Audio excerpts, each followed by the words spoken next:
I'm proud to tell you that this video is going to be brought to you by Gfuel, and in celebration of May, Gfuel is launching anime with a ton of cool products specifically geared towards all of us who love anime, hence the name anime. Dragon Ball Z, Naruto, My Hero Academia, Mobile Suit Gundam, Attack on Titan, and so many other series are available on the website in the form of energy formulas packed with all the vitamins that you need and just enough caffeine to get you going for your day, which most importantly, this cannot be understated. Unlike a lot of energy products that are out there is no crash and there is zero sugar. Two really huge selling points of why I personally support Gfuel. And they've even got energy themed hydration formulas filled with electrolytes. You guys have seen me with Gfuel before, either here on the channel with the affiliate promotions like this one, or you see me on my Twitter account posting some of the Gfuel products I own. I've even bought some for myself this month with the Dragon Ball Z strawberry hydration tub and the Sage Mode energy formula, because we're going into summer season, so I got to put in some long nights to get work for my editors for some of those longer lore videos that are coming. In typical anime fashion, I am going to need you guys to send me your energy by clicking the affiliate link in the description and in the pinned comment, so you can buy whatever anime themed product you want. It doesn't have to be Naruto, it can be whatever anime strikes your fancy, and when you do so, make sure to use my promo code KAGE to get yourself a discount. Now that the dust has been settled on Boruto 2 Blue Vortex Chapter 10, we have quite a bit to go over following the last manga chapter release, because we now know why Kurama is back and respawned inside of Himawari, and we know that Jura is interested in the Bijuu Chakra.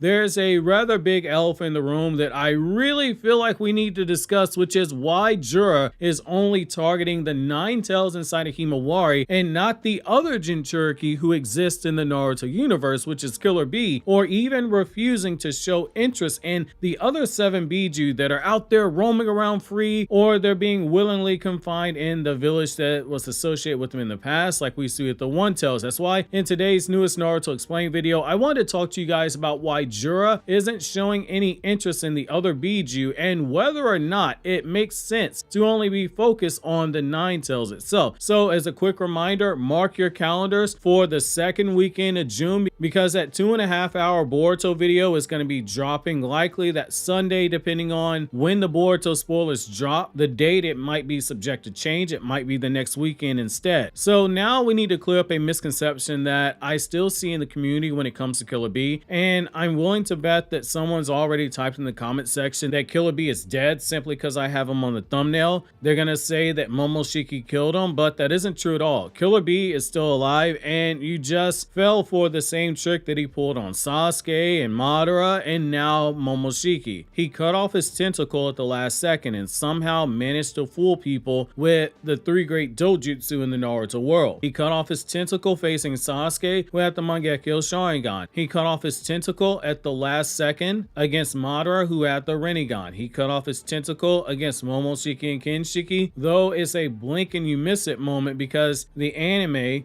didn't slow down that scene when Studio Pierrot adapted, but Momoshiki and Kinshiki both had the Byakugan. We know he's still alive based on a few things. So in the Boruto movie end credits, you also have Killer Bee moving through the ocean that Momoshiki dropped him in, and he's coughing up water that was inside of his lungs. In the Boruto movie novel, the 8 tails and Killer Bee, they're having a conversation about needing to warn Naruto about Momoshiki and Kinshiki, but Bee is too weak to move from the battlefield to go warn Naruto. Momoshiki went after the largest chakra sources, which were the Jinchuuriki at the time, Killer Bee and Naruto. Momoshiki was trying to harvest a chakra fruit as well. Jura is currently seeking out Susuke to devour, but he's also appearing interested in consuming chakra that was once part of a 10 tails, which is why you would think that Jura would also be interested in Killer Bee. The same with the other Bijuu that are roaming around free. They, like Kurama, they were once part of a 10 tails, so you would think that would play a role in wanting to seek them out, yet it's Kurama and only Kurama that's been targeted. At first it was Naruto because Naruto was once a Jinchuuriki for Kurama, but upon seeing that Himawari was the one who had Kurama, Jura basically went Naruto who, and he locked his eyes on Naruto's daughter, becoming a predator in the process. I do not personally feel too upset with Jura deciding to ignore the other Bijuu and the only other Jinchuuriki that is out there in Killer Bee, because from a logical perspective it makes sense. There isn't much of a need to go hunt hunt them down if we're being honest here. Yes, Killer Bee, by being the 8-tails Jinchuuriki, is going to have more power than the other Bijuu that are roaming around free, simply because of the fact that a Jinchuuriki who can use the chakra of a Bijuu is always by default stronger than the Bijuu itself. That was stated numerous times in Naruto's manga. While Himawari isn't as well trained as Killer Bee is, the Bijuu that she's in possession of has significantly more chakra than the 8-tails. Just 1/2 of the 9-tails chakra alone was enough to overpower multiple Bijuu Dama fired off by 5 Bijuu Dama in the war, and those Bijuu Damas were fired by Jinchuuriki that were amped up by a Rinnegan. Naruto, using Kurama, casually countered it, and at one point he casually deflected several Bijuu Dama. Given that Himawari is stated to have a higher affinity for being Kurama's host,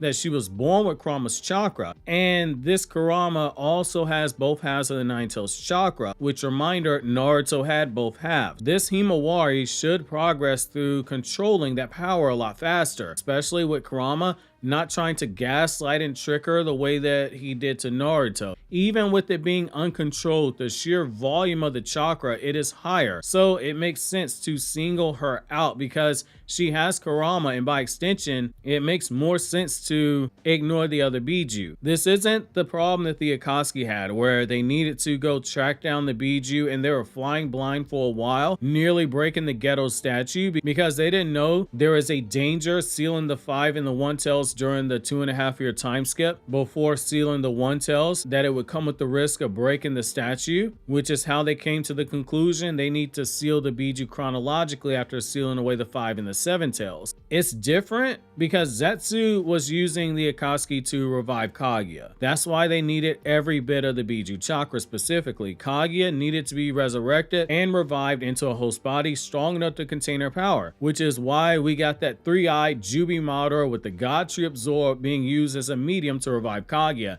His body was just suitable enough to be used as a host for Kaguya, even if it almost blew his body apart. With Jura, this is merely a side quest to take in Kurama's power by consuming Himawari, and by consuming, he didn't mean holding her down and eating her so much as trapping her inside of a wood release and simply taking her chakra based off of the wording and the actions of the jutsu he used at the time. At some point, when he either finishes going on all these side quests like you would in a video game where you start collecting trophies, or he just gives up and goes back to the main story, his attention is going to shift back to Boruto or Kawaki, the two Otsutsuki who he and the other Shinju they need to consume in order to start the process of harvesting a chakra fruit. Let's just assume that Jura just walks up to Kawaki while he's in the Uzumaki household. He's looking at a photo of Naruto. He's holding a lotion bottle, and Jura slaps the photo out of his hand. The glass shatters. He backhands him with the lotion bottle, and Jura just beats this dude Kawaki worse than his real father used to abuse him, and he throws him in a room filled with dead goldfish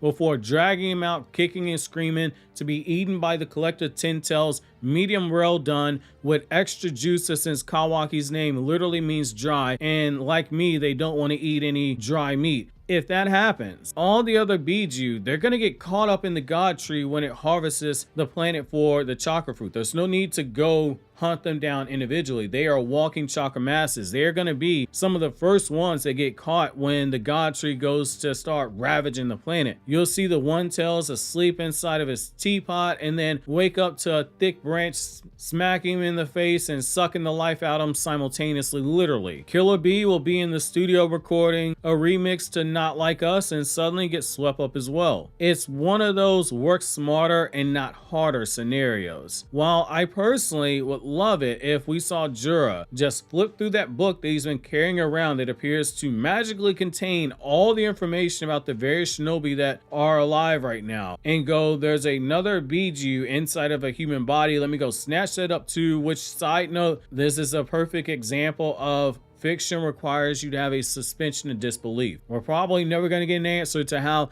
that book that Jura has all that information in it and where he got it from. Suspension of disbelief. I really don't see this happening, and I honestly hope it doesn't happen. And This is someone who has Killer Bee as one of his top 10 favorite Naruto characters of all time. And Killer Bee is one of my top 50 anime characters of all time. I think if you go that route, you run the risk of people being given the very thing that they tried to use to criticize Boruto in the past when the initial sales started sliding with the series when we got out the movie recap, which is that people were looking for any way to use any direct homage or twist to the Naruto manga to say, oh, it's copying Naruto, a la how we have people calling the car organization a bootleg Akatsuki, when that's further from the truth. With sequels, you want to continue to build on things that are presented in the original series, and we've done that specifically in Boruto 2 Blue Vortex in a very effective manner, in my opinion. In particular, when it comes to the god tree itself. The idea to have them awaken, have their own personalities, it was a good choice narratively because it gives us something more to consider when it comes to the lore of the god tree. It was something unexpected, and it gives us more information about the Otsutsuki clan itself, especially when you read the database in Boruto Volume 2, where it tells us that Shibai has a very strong connection to the god tree as well,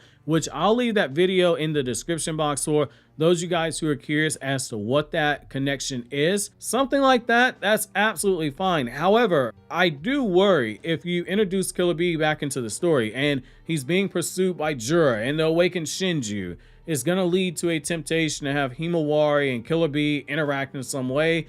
And if she doesn't fully control Kurama, the temptation gets even further incentives to give in for having Killer Bee training Himawari. That's something I personally don't want. That's different than what we got with Sasuke, who at the very least we could view that through the scope of it's the prior generation giving back to the new generation. And it further adds to Sasuke's redemption journey to have him train the son of the very man who saved Sasuke from the darkness and turn the boy that Sasuke's training into a man who will eventually carry out Sasuke's will by holding that fake made-up title, the Shadow Hokage. We've already seen Bee give back to the next generation when he was shown training Naruto, which is a reminder, little known fact, Killer Bee is only 5 years younger than Minato and he's 5 years older than Kakashi. So Bee is from Kakashi's generation, the same way that Konohamaru and Hanabi are also from Naruto's generation because they're 4 and 5 years younger than Naruto respectively. I think what Boruto 2 Blue Vortex has done right now, I think it's working. Is it more Konoha-centric than Naruto's manga was? Absolutely sure it was. Which that says a lot given a majority of the time that we spent in Naruto's manga, it was in the Land of Fire, it was following around Konoha Shinobi. So